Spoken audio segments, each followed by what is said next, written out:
How to fix Ingress Timeout error on Instagram. Hi everyone, welcome back to our channel, The Solution Guy. So in this video, I'll show you how you can fix the Ingress Timeout error. So you simply want to make sure to watch the video till the end.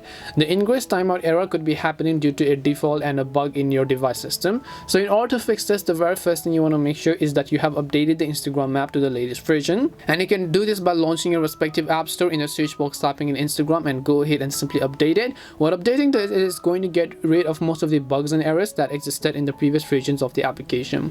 Now if this doesn't help solve your problem, then what you can try to do is simply go ahead and long press on the Instagram app icon here, and then tap on the I button that you see. And then once you tap on the I button of the Instagram app icon, you have to scroll down and then look for the option called storage. You want to simply make sure to clear the cache files if possible. Also go ahead and simply try to clear the data and then see if this fixes the issue.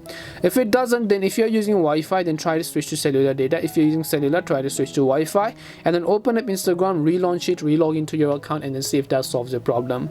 Hope one of these solutions may have helped solve the issue. If it did help solve the problem, then make sure to leave a like and subscribe to our channel. And if you have any more questions, feel free to leave them down. Thank you very much for watching, and see you in the next video.